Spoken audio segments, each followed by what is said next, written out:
Introducción a la segunda señal pública de Jesús de sanar al hijo de un noble. Ya el cambio había comenzado con la limpieza del templo. Juan capítulo 2, versículos 13. La conversación con Nicodemo. Juan 3, del 1 al 21. Y la conversación con la samaritana. Juan 4, versículo del 1 al 42. En esa conversación, Jesús vuelve a hacer una señal privada, mostrándole a la mujer su omnisciencia. Aunque otros hablan de la manifestación del don de ciencia, Juan capítulo 4, versículo 18. Porque 5 maridos has tenido, y el que ahora tienes no es tu marido. En cualquiera de los casos, su atributo del conocimiento absoluto o el don de ciencia manifiesta su poder divino. Jesús regresa a Galilea, donde no recibió honra en su ciudad natal de Nazaret, pero sí en Caná de Galilea, lugar de la boda, donde convirtió el agua en vino. Es necesario valorar, honrar al Señor, así como a los hombres de Dios, si queremos que Dios haga milagros. La segunda señal en el Evangelio de Juan fue la sanidad del hijo de un oficial del rey Herodes. El hombre desesperado pide a Jesús que su hijo sea sano. En esa cultura valoraban más a los hijos varones que a las hijas. Quizás era su primogénito, su heredero, y estaba al borde de la muerte. Juan capítulo 4, versículo 43 al 54. Versículo 49. Baja antes que mi hijo muera. En imperativo, una orden. Pero Jesús le responde también dando una orden. Versículo 50. Vete, tu hijo vive.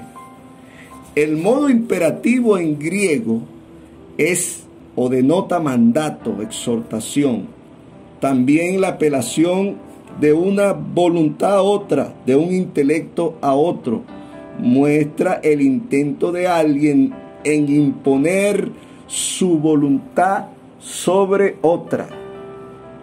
Una vez más, se pone de manifiesto la humildad, sabiduría y el interés del Señor de salvar a una persona por encima de cualquier actitud o conducta, dejando de lado el orgullo, la confrontación y la arrogancia. El oficial, impresionado por la autoridad del Señor, creyó y partió hacia su casa. De Caná hasta Capernaum, que era la ciudad del oficial, había una distancia de 30 kilómetros. El camino era difícil y montañoso. ¿Cuál es el mensaje que comunica esta señal? Jesús tiene poder sanador absoluto, que trasciende tiempo y espacio. No necesita ir al lugar donde se encontraba el niño para sanarlo. Sus palabras son vida, esperanza y sanidad para los que creen en Él. En este caso, el oficial reconoció la autoridad de Cristo y se volvió a su casa sin Él a su lado, y antes de ver el milagro, creyó en Jesús y su palabra. El encuentro con su siervo confirmó su fe, lo que le sirvió para testificar. Versículo 53b del capítulo 4. Y creyó él con toda su casa. En este milagro señal, Jesús trata la relación entre las señales y la fe, la razón del hecho es confirmar y fortalecer la fe en las personas. Salvador, maestro, Eli Martínez con ustedes, y la segunda señal pública de Jesús de sanar, el hijo de un noble. Dios te bendiga, Dios te use. Buenas tardes, Darwin, queridos radioescuchas que me escuchan en este momento, valga la redundancia. Que el Señor les bendiga y que la paz de Dios pueda reposar sobre sus vidas y sobre sus corazones en este tiempo de dificultad. Voy a arrancar haciendo una oración, pidiéndole a Dios que guíe mis palabras, mis labios. Soy un ser humano igual que cualquier otro que comete errores, que puede equivocarse, pero la palabra de Dios no se equivoca. Señor, en esta hora te pido que sea tu palabra de ciencia, de sabiduría, que hable a través de mí, Dios. Hay un pueblo, hay una persona que pueda escuchar esta palabra y ser transformado en este momento, una palabra que pueda ser sembrada en los corazones y pueda dar el fruto en el momento que esto así lo amerite, Padre.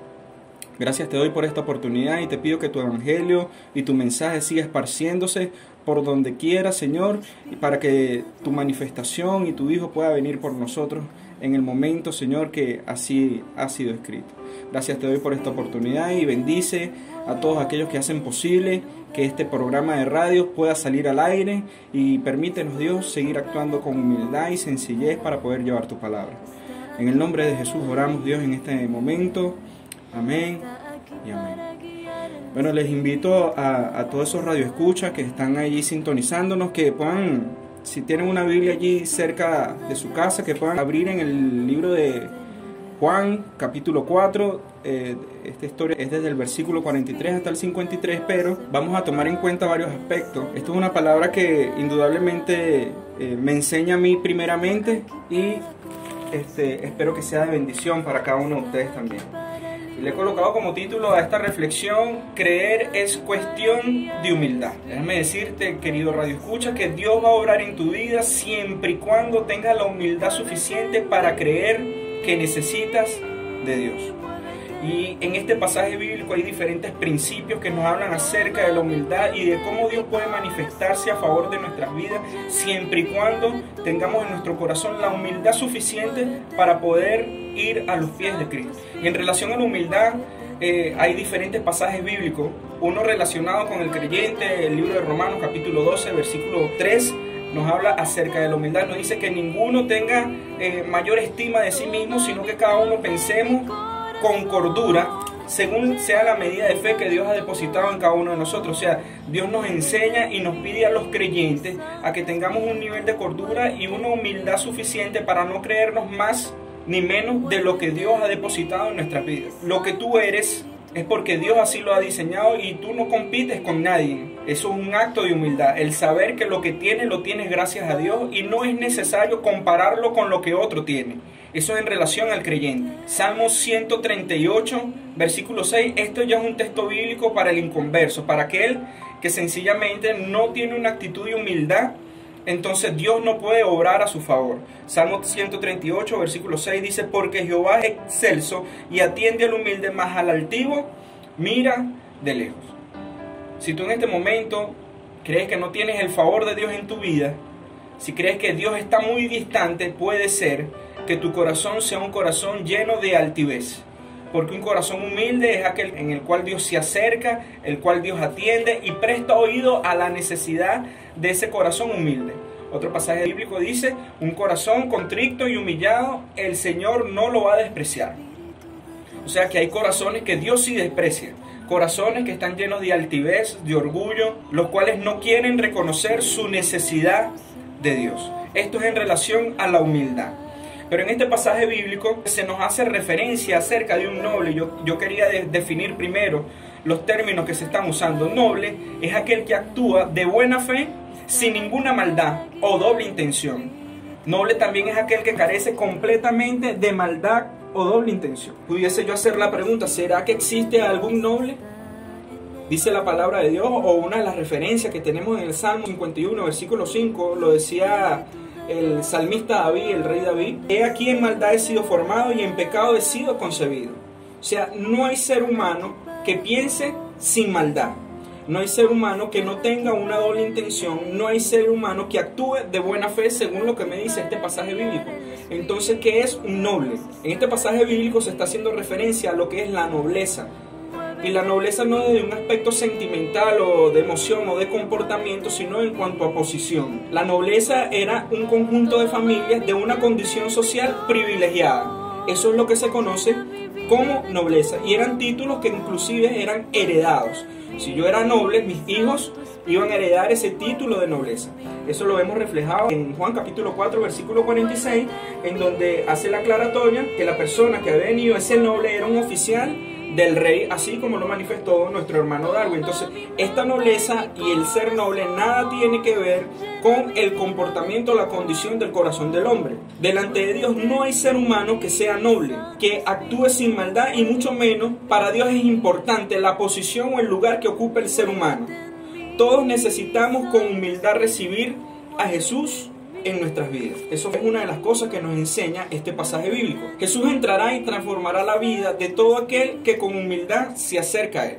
Normalmente uno se expone a Dios, se expone a Jesús con un corazón humilde. Nadie puede llegar a los pies de Dios, a ser transformado por el Espíritu Santo, a recibir a Cristo si mantiene una actitud de orgullo, una actitud de altivez. Y una persona con humildad hace lo que este noble o este oficial del rey hizo. Y es allí en donde quiero dejarles un principio bíblico y una enseñanza que Dios me dio primeramente a mí. Quiero compartirla con ustedes para que pueda hacerse vida en sus vidas también. Lo primero que hizo este noble, dice el libro de Juan capítulo 4 versículo 47, dice: este oyó cuando Jesús había llegado de Judea a Galilea, y lo primero que hizo fue vino a él. Un corazón humilde entiende que debe ir a Dios. Dios está esperando, y Cristo está esperando, que nosotros dejemos nuestro orgullo, nuestro afán, y que nos demos cuenta que la solución a nuestros problemas es en las manos de Él. Para poder venir a Jesús tienes que tener un corazón humilde. Y muchas veces las personas no vienen a Cristo porque sencillamente creen que en sus fuerzas y posibilidades pueden resolver sus problemas. Y esto me llama mucho la atención porque nosotros como creyentes, o en mi caso muy particular, yo no soy una persona pudiente, no soy hijo de un noble, no soy hijo de un rey, de un presidente, no soy hijo de alguien que pudiera decir tiene posibilidades económicamente hablando. Cuando una de mis niñas se enferma, yo la encomiendo ¿a quién? Al Señor, que Él sea que meta su mano y haga su voluntad. Pero por lo general esto ocurre con las personas pudientes, que cuando tienen algún percance, alguna debilidad, ¿a qué acuden ellos? Principalmente no acuden a Dios. El que tiene dinero va a ¿dónde? Va a la mejor clínica, va al mejor doctor, va a la persona que puede resolver sus problemas y deja de un lado a Dios como última opción. No sé si este sería el caso con este noble. A lo mejor pudo haber buscado respuesta al problema de su hijo en otros lugares, pero lo importante de la historia es que se pudo dar cuenta que solamente en Cristo estaba la solución al problema que tenía. Y yo quiero darte una noticia, radio escucha, que me estás oyendo en este momento, es que aunque humanamente tú tengas problemas, y esos problemas los puedas solucionar de forma humana porque tienes las posibilidades, tienes la economía, tienes los contactos, X o Y, hay un problema del cual no puedes resolver por sí mismo. Y ese problema se llama pecado. El problema del pecado solamente lo vas a poder resolver si te atreves o si permites y te acercas a Dios. Te vuelves a Dios, vienes a Él, entonces Él, que te ama y que te quiere, no quiere el mal para ti, Él va a perdonar tu pecado. Podrás resolver todo lo demás, pero aún tendrás ese saldo negativo si no lo resuelves. Dice ahí el pasaje bíblico: Jesús había llegado y vino a él, fue el primer punto, y le rogó. Esa palabra rogó es una palabra que denota un corazón de humildad. Pues cuando uno hace un ruego, no lo hace de forma tímida. Rogar es una manifestación visible que muestra ante quién estamos, que estamos humillados y que es esa persona quien puede dar respuesta a mi problema. Para tú poder rogar debes dejar de lado tu posición, el qué dirán, y entender a quién le ruegas. Debes saber y conocer que a quien tú le estás rogando es mayor que tú y que es quien te puede ayudar. Hay personas que no vienen a Cristo porque creen ser algo. Esto ocurre muchísimo con las personas que tienen posibilidades, personas que tienen lugares de privilegio, personas que tienen un título, sencillamente no se acercan a Cristo por el qué dirán de las personas. ¿Y será que aquel doctor, aquel presidente, aquella persona, aquel líder no se acerca a Cristo? ¿Por qué? Porque piensa en el qué dirán y le cuesta rogar y que la gente se dé cuenta de que él también tiene necesidad de Dios. No importa el qué dirán de otros, un grito de auxilio no se hace con timidez. Y este pasaje me hacía pensar cuando uno normalmente va a la playa o uno está en esos sitios, cuando alguien se está ahogando, esa persona sin timidez alguna pide ayuda, pide auxilio. No le importa el que dirán, que si me veo feo pegando gritos, que si la gente se va a burlar de mí. Esa persona, su vida está en peligro y decide elevar una súplica, elevar un ruego a quien puede ayudarlo. Y siguiendo esta misma analogía, déjame decirte que todos estábamos, o hay muchas personas que están en el mar del pecado, ahogándose, en donde ya los problemas los están ahogando, en el mar de las dificultades, pero es necesario que tú levantes tu mirada y puedas rogarle a aquel que te puede sacar de esa situación. Tu ruego va a corresponder a la necesidad que tú tienes. Un corazón humilde entiende que su ruego va a ir en relación a la necesidad que tiene. Si tú te estás ahogando, llamas al salvavidas, no le vas a decir al salvavidas, quiero una casa, o quiero un carro, o quiero una Coca-Cola, o quiero cualquier otra cosa. No, tú le vas a decir, sálvame la vida, sácame del agua. Normalmente, los seres humanos, esto lo vemos cuando estamos en momentos de dificultad. Nuestro ruego va cónsono a nuestra necesidad. Si tú estás en el mar del pecado, en el mar del problema, tú no le vas a pedir a Dios que te dé algo que realmente no necesitas. Tú le vas a pedir a Dios que dé respuesta a tu solución. Esta persona que está aquí, este noble, este oficial del rey, no le pidió a Cristo otra cosa, sino lo que su necesidad le estaba demandando, que era la sanidad de su hijo.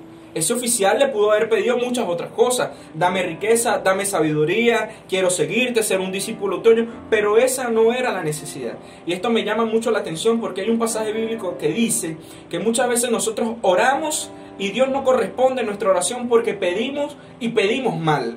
O sea, no pedimos conforme a la necesidad que hay en nuestras vidas, en nuestro corazón, que es una necesidad primordial de Dios, sino que sencillamente pedimos conforme a nuestros deleites, a lo que almáticamente puede llenarnos, pero no queremos resolver el problema de raíz. Qué importante son las enseñanzas que nos puede dar este pasaje bíblico a través de esto. Lo primero que hizo el noble fue que vino a Jesús.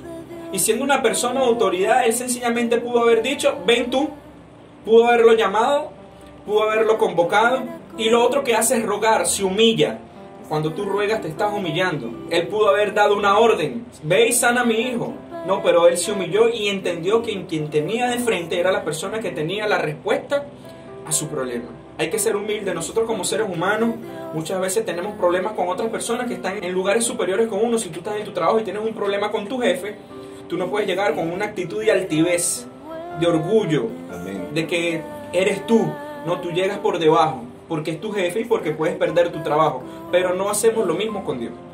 Y ahorita hay muchas corrientes en donde dicen yo ato, yo pacto, yo reclamo, yo ordeno, como que si nosotros los seres humanos tuviésemos la capacidad de mover la mano de Dios. Dice la palabra de Dios que la fe mueve la mano de Dios. Pero ¿con qué se come esa fe? Estoy hablando de que creer es cuestión de humildad.